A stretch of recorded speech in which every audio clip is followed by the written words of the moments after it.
하시면 뭐 쉽게 다운받을 수 있으니까 네, 보시면 되고, 잘 안되면 뭐 쉽게 또 검색을 통해서 정보를 얻을 수 있습니다. 제 영상 앞에 다른 영상을 봐도 알 수 있거든요. 네, 그래서 뭐 이거는 생략하도록 하겠습니다. 자, 이제 트래커를 가지고 이제 운동을 분석한다는 의미는 뭐냐면은, 저희가 영상을 촬영하고 그 촬영한 영상을 트래커라는 프로그램을 이용해서 분석을 하게 되는 건데, 좀 이것과 관련해서 좀 미세먼지 같은 팁을 드리자면은, 첫 번째는 셔터 스피드를 잘 조절을 하셔야 됩니다. 셔터 스피드는 1000분의 1초보다 더 빠르게 하셔야 되는데, 예를 들면은 2000분의 1초 괜찮습니다. 최소 1000분의 1초 정도는 하셔야지 여러분들이 물체를 분석할 때 동영상의 잔상으로 인해서 조금 분석에 어려움을 겪지 않을 수 있다라는 말씀 드리겠습니다. 그래서 이렇게 셔터 스피드를 조절하는 방법은, 먼저 이제 갤럭시와 크게 아이폰이 있을 건데, 갤럭시 같은 경우에는 카메라 어플을 누르고 그 다음에 더보기, 그리고 프로 동영상을 클릭하시면 밑에 셔터 스피드, 그 스피드라고 되어 있을 거예요. 조절할 수 있는 것들이 있거든요. 그걸 통해서 조절하시면 되고, 두 번째로는 이제 아이폰 같은 경우에는 제가 조금 뒤에 제 핸드폰을 연결해서 설명을 드리도록 하겠습니다. 그리고 이 영상을 또 이제 노트북으로 이제 옮겨야지 그 트래커 프로그램을 이제 가지고 분석을 할 수 있을 건데, 저희 같은 경우에 조금 인터넷에 좀 어려움이 있어가지고, USB랑 C타입 USB 있잖아요. 그거를 이제 구입해가지고 갤럭시에 바로 꽂은 다음에 촬영한 영상을 USB를 통해서 노트북으로 옮기는 그런 방식을 이용했습니다.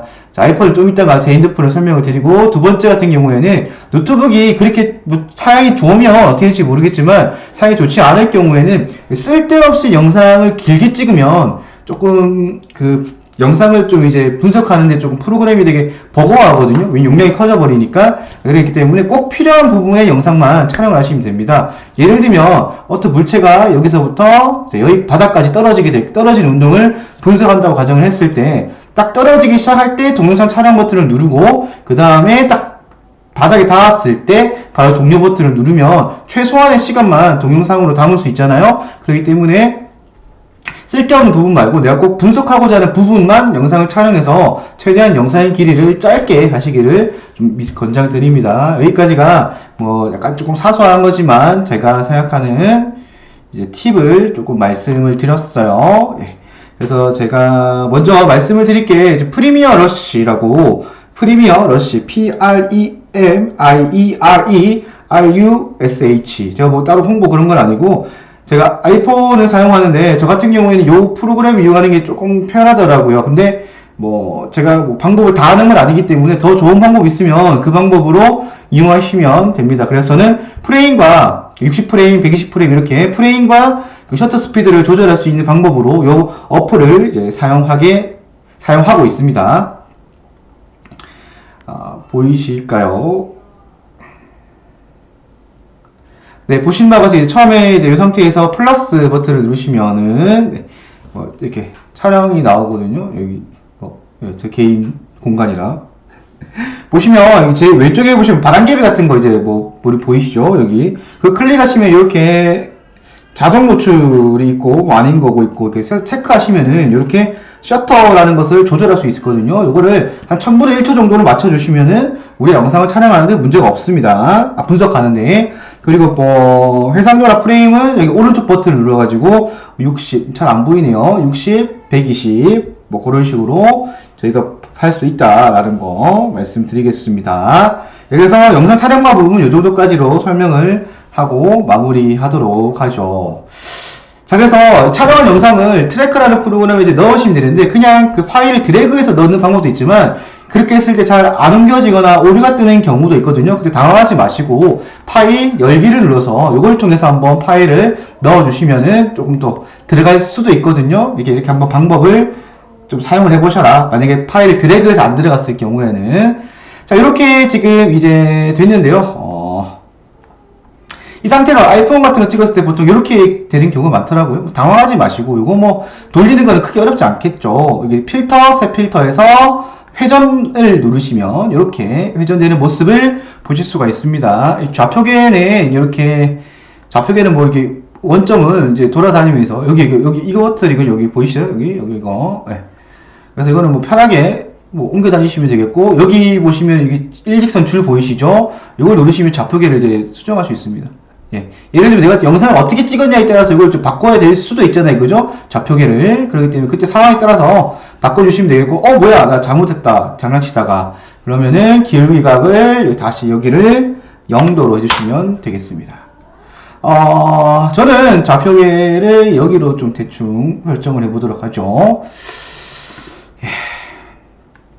됐죠? 영상이 잘 보이겠죠? 그 다음에 할 거는 이제 교정 막대자. 여기 보시면은 여기 새 트랙 교정 막대자를 클릭하시면 되거든요. 이 영상은 지금 길이를 정확하게 알지 못하잖아요. 이 프로그램 내에서는. 그렇기 때문에 우리가 그 길이를 정확하게 알려주는 거거든요. 그래서 저 같은 경우에는 뭐 여기서부터 여기까지를 했습니다. 참고로 화면 옮기는 것 같은 경우에는 마우스 왼쪽 버튼 누르시고 옮겨집니다. 이렇게 휠 버튼으로 이렇게 확대되고 축소되고 이렇게 옮기시면 되고, 저는 여기부터 여기까지 길이를 쟀어요. 참고로 기본 단위가 미터이기 때문에 미터로 써주셔야 됩니다. 15.5cm였으니까 0.155m가 되겠죠. 이런 식으로 제가 측정한 걸 이제 기준점을 해주시면 되고, 이게 측정이 뭐 잘 안 될 경우에는 그냥 자를 이용하셔도 됩니다. 뒤에 보이는 것과 같이. 예. 다만 조금 팁을 드리자면은, 이제 우리가 원근법 같은 게 있잖아요. 그죠? 이게 여기에 있는 이 핸드폰의 온도를 분석할 경우에는 여기 자라고 치면, 손바닥에 자라고 치면, 동일선상, 동일한 평면에 놓고 이제 하시는 게 제일 정확하다. 왜냐면은, 이렇게 돼버릴 경우에 이제 우리 원근법, 사진 찍을 때 좀 약간 아시죠, 여러분들? 그렇기 때문에 정확하게 이 친구의 길이를 알려줄 수 없거든요. 그렇기 때문에, 딱, 같은 평면상에 있는 게 가장 높은 정확도를 보일 수가 있다. 저는 약간 좀 차이가 있지만, 이렇게 해봤습니다. 요즘 영상을 이제 두 명에서 촬영했거든요. 한 분이 촬영하시고, 제가 움직였기 때문에 도우미가 좀 부족해서, 이렇게 했습니다. TMI였나요? 네. 어쨌든. 자, 지금 여기 재생 버튼 누르시면 여기 보이시죠? 재생이 되고요. 이거 누르시면 다시 처음으로 되돌아갑니다. 참고로 요 같은 경우에는 요 밑에 사슬표 같은 경우에 옮기시면은 나는 여기서부터 운동을 분석할 거야 라고 이제 시작하는 거예요. 그래서 가다가 멈추고 다시 처음으로 되돌려도 여기 위치로 가죠. 그죠? 예. 근데 이렇게 있을 경우에 약간 뭐 재생했을 때 버벅거리고 좀 이상하게 되는 경우가 있거든요. 저는 그냥 여기다 놓고 하는 편입니다. 예. 만약 좀 약간 큰 영상, 부담스러운 영상을 사용했을 경우에는 좀 버벅거릴 수가 있더라고요. 네. 자, 그래서 지금 처음에는 이제 굳이 우리 분석할 필요는 없습니다, 여러분들. 왜 그러냐면은 이제 아직 분석할 운동을 하기 전이잖아요, 그죠? 제가 손을 잡고 있으니까. 이 영상의 운동을 이제 대충 놓았을 때 지금부터 이제 분석을 하시면 되겠죠. 근데 처음에는 좀 진동이 너무 심해가지고 조금 지나고 나서부터 분석을 이제 하려고 합니다. 예. 좀 약간 흔들리는 게 있죠, 지금 회전하면서. 예. 그래서 이런 영상을 이제 분석을 해볼 건데요. 일단 분석을 시작하려고 하는 지점으로 한번 가보겠습니다. 놓았고 대충 여기서부터 분석을 해보죠. 자, 그러면은 제가 이 친구를 분석할 거라는 걸 이제 찝어주기 위해서 새 트랙, 그리고 지점을 클릭하시면 됩니다.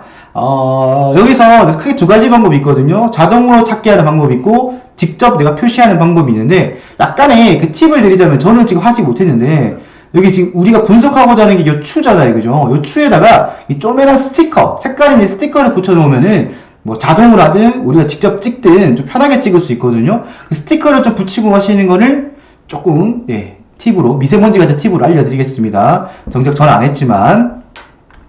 자, 먼저 직접 스텝 표시를 체크할 경우에는 네모나게 커서가 바뀌죠. 제가 이 친구의 운동을 제가 마우스로 직접 찝어가지고 분석하겠다. 일정하게 유지하기 위해서는 여기 고리 부분 있죠? 여기를 분석해 보겠습니다. 그래서 이렇게 계속 찍으시면, 물체의 운동을 이렇게 계속, 이렇게.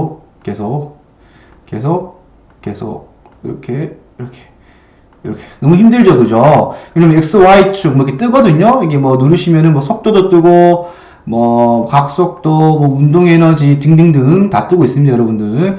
점점 운동 에너지가 작아지고 있죠, 그쵸? 왜냐면 이제 올라가면서 속력이 늘어지고 있기 때문에 그렇습니다.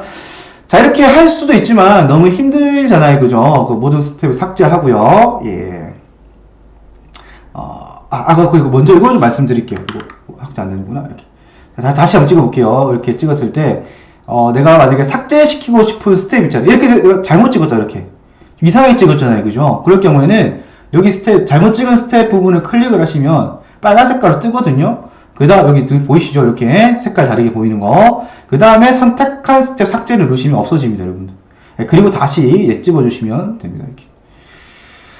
자, 어쨌든 이런 식으로 내가 잘못 찍은 거는 삭제할 수가 있고요. 자, 모든 스텝 삭제하고 자동으로 좀 해볼게요. 일단 먼저 직접 스텝이 표시되어 있는 상태에서 내가 화면을 옮겨 보겠다고 이걸 클릭하시면 이게 스텝이 찍히거든요. 그렇기 때문에 그때는 어떻게 해주셔야 되냐면은 요거를 반드시 직접 스텝 표시를 해제한 다음에 화면을 이렇게 움직여 주셔야 됩니다. 그 다음 다시 뭐 찝을 경우에는 직접 스텝 표시를 클릭하시면 되고, 그리고 다시 해제를 누르시면 됩니다. 왜 그래? 자, 이렇게 직접 스텝 표시되었을 때 엉뚱한 데에 찍히지 않도록 조심하시면 되고, 자동으로 찾기는 어떻게 하시면 되냐? 자, 컨트롤 누른 상태에서 시프트를 동시에 누릅니다. 그럼 커서가 동그랗게 바뀌잖아요, 그죠? 그 상태에서 찍어주시는 거예요, 이거를. 자, 그러면 가운데 있는 게 조금 뭐 중심 부분이다 생각하시면 되겠고, 여기를 이렇게 하면 되겠죠. 만약에 제가 여기다 스티커를 붙여놓은 상태라면 스티커에 맞게, 크기에 맞게 이 동그란 걸 이제 맞춰주시면 되겠죠. 그 다음에 이 네모난 점선은 내가 분석하고자 하는 그 어디 안에 물체가 있다는 걸 알려주는 게 되겠습니다. 자, 이렇게 하면 대충 이제 찾아줄 거예요. 찾기 버튼 누르시면.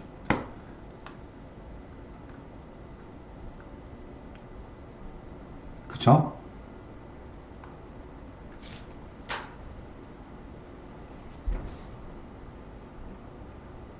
이게 Y축으로는 아마 좀 약간 이게 지금 추가 되게 크잖아요, 그죠? 그래서 정확하게 위치를 잘 못 잡아가지고 그런 것 같은데, 좀 Y축 높이 같은 경우는 좀 정확하지 않거든요. 그래서 제가 분석할 때 좀 X축을 가지고 분석을 해보려고 합니다. 왜 그러죠? 네.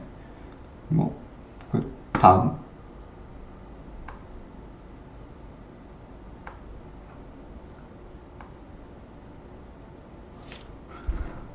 네, 지금 이 중간에 비어있는 부분은 지금 못 찾은 거거든요. 이 친구가 지금 추를. 네, 그래서 제가 일단 넘겼습니다. 이런 상태가 되겠죠. 사실은 찝어줘도 되는데 지금 너무 범위가 넓기 때문에 여기 어디를 찝어줄지 잘 모르겠거든요. 그래서 일단은 다음 버튼으로 넘겨보겠습니다. 뭐 이렇게 저희가 지금 분석할 때는 크게 이 비어지는 부분이 중요하지 않기 때문에, 자, 보시면 요 X를 가지고 어떻게 분석을 하냐면 지금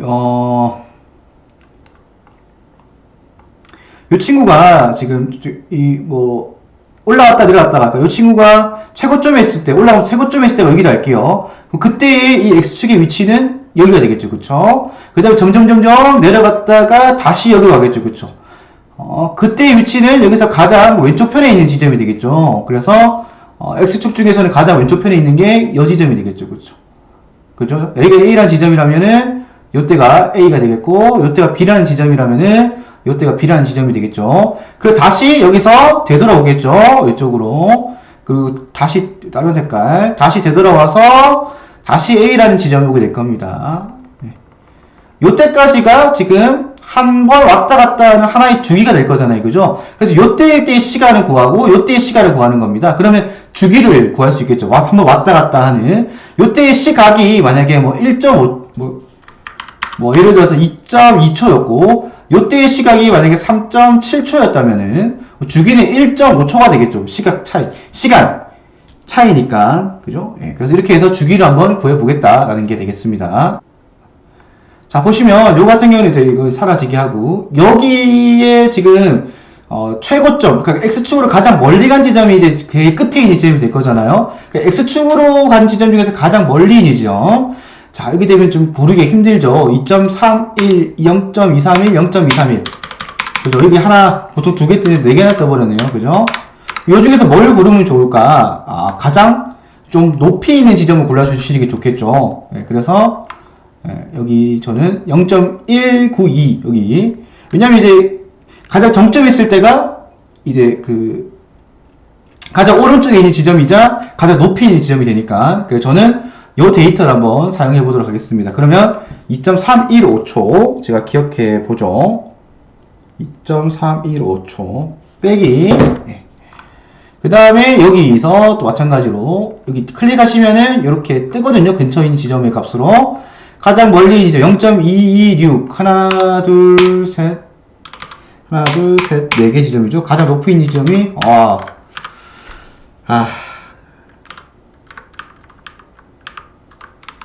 이때는 어쩔 수 없죠. 그쵸? 0.171, 171, 171. 다 똑같은 지점이네요. 그럼 가운데 거 사용하겠습니다. 자, 그러면은, 지금, 아까 그 시간에서 3.798초를 빼주면은 1.483초가 나오거든요. 마이너스 1.483초. 그러면은, 한 주기가 지금 갔다가 올 때까지 걸린 시간이 1.483초라는 이제 우리가 결론에 도달하게 되겠습니다. 자, 그러면은 이제 이거를 분석을 어떻게 해주면 좋냐. 이제 구글 스프레드시트인데요. 여기다가 이제 대충 제가 시대 길이를 적었거든요. 예, 이제 53cm 정도 됐었습니다. 예, 그리고 그럼 이런 값은 1.46 이렇게 나와야 되는데 복잡하니까 이런 거는 그냥 일단 주기부터 한번 적을게요. 제가 1.483 1.483 그죠? 예.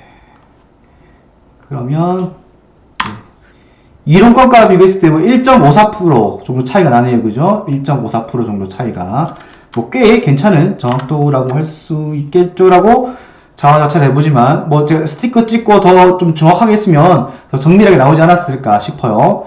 자, 어쨌든 이 주기라는 공식은 2파이 곱하기 루트 G분의 중력가속도 9.8 분의 L 시대 길이가 되겠거든요. 그러니까 그 회전운동하는 지점부터 회전축 지점부터 그 시대 길이 그리고 플러스로 이제 그 추를 사용했으니까 추의 중심까지. 그러니까 여기를 중심으로 회전한다고 치면은 여기를 중심으로 회전한다고 치면은 여기서부터 추의 중심까지의 길이가 되겠습니다.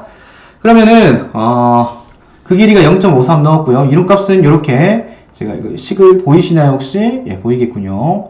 이렇게 넣으시면 됩니다. 이건 엑셀에도 상관없습니다, 여러분. 네. 자, 그러면 나오는데 너무 좀 복잡하니까 어디 있어요? 숫자. 그래서 그냥 저는 좀 간단하게 바꿔보겠습니다. 네, 이런 정도. 네, 1.46초가 이론값이다. 483. 이렇게 해서 측정을 여러 개 하시면 됩니다, 여러분들. 1.4. 그 다음에 1.5 나왔다. 모르죠? 이렇게 나왔다. 네. 자, 그러면은 이제 평균값이 나오겠죠. 5번 측정한 것에 대한 평균값. 그리고 그 표준 편차가 나옵니다. 이 표준 편차를 왜 해줘야 되냐면은, 내가 얼마나 일정하게 데이터를 수집했냐. 만약에 내가 데이터를 수집하는 과정에서 얘가 3이 나왔다면은, 예를 들어서 너무 튀는 값이잖아요. 그죠? 그러면은 확률적으로 내가 이 3이라는 건 나온 거는 측정이 잘못되었다라고 말할 수 있는 거잖아요. 그죠? 그래서 그것에 대한 그 유의미성을 보기 위해서 표준 편차라는 걸 이용하는데, 요거는 그 스프레드시트 같은 경우에는 이렇게 함수가 이용되고, 네. 19, 잘 모르겠네요. 이거 엑셀에서는 어쨌든 검색하시면 금방 찾을 수 있습니다. 오차율 이렇게 구하실 수가 있고, 이렇게 해서 이제 보고서를 작성해봤습니다. 그래서 한 조가 이거를 여러 번 시대 길이를 달리하면서 측정을 해도 되고, 또 다른 한 조에서 이렇게 5번 측정했으면은 다른 조에서 시대 길이를 달리해서 이렇게 달리하면서 측정을 해봐도 되겠죠. 이런 식으로 여러분들이 측정을 해서 이제 시대 길이와 주기와의 관계에 대해서도 이제 알아볼 수 있겠고, 또 같은 시대 길이를 해가지고 추의 질량을 다르게 해서 추의 질량은 주기랑 관련이 없다라는 결론을 도출할 수도 있겠죠. 그죠? 맞습니다. 예. 예를 들면은 지금 이 상태를 했을 때 내가 만약에 이제 주기 값을 알고 2파이는 상수니까 내비두고 시대 길이만 안다면은 중력 가속도의 실험값도 측정할 수 있겠죠. 그죠? 내가 측정한 실험값 역으로. 그래서 중력 가속도가 9.8이 나와야 되는데 9.8가 다르다면 이제 왜 다르게 나왔을까를 분석해 볼 수도 있겠고, 또 마찬가지로 주기가 이렇게 오차가 났던 이유에 대해서 분석을 해볼 수도 있겠죠. 이렇게 여기서 같은 경우에는 되게 동영상이 이제 어떻게 보면 이제 매 순간을 찍은 게 아니라 이제 프레임 단위 되잖아요. 그죠? 그렇기 때문에 약간 오차가 발생할 수도 있겠고, 아까 말한 그 길이, 그러니까 이제 교정 막대자 길이가 완전한 같은 평면 내에 있어야 되는데 그게 아니었기 때문에 그런 걸 수도 있겠고, 마찰 저항 당연한 거고요. 그 실의 질량을 이제 무시를 하지 못한다라는 게 또 원인이 될 수도 있겠고, 우리가 이 실의 길이를 정확하게 측정하지 않았죠. 그쵸? 아무래도 좀 약간 한계가 있겠죠. 자, 그런 것들. 그리고 아까 전에 영상을 자세히 보신 분들은 아시겠지만은 추가 약간 회전하거든요. 예. 그런 여러 가지 이유들이 있겠죠. 그래서 이 이유들을 찾는 것만이 중요한 게 아니라, 여러분들이 이 이유를 찾았으면은 이 이유들을 이제 보정할 수 있을 만한 노력들을 해서 이제 실용을 조금 보완해가지고 조금 더 정확도를 올리는 그런 활동까지 이어진다면은 조금 뭐 더 나은 네, 보고서와 네, 학교 생활이 되지 않을까. 네. 어쨌든 네, 시청해주셔서 감사합니다.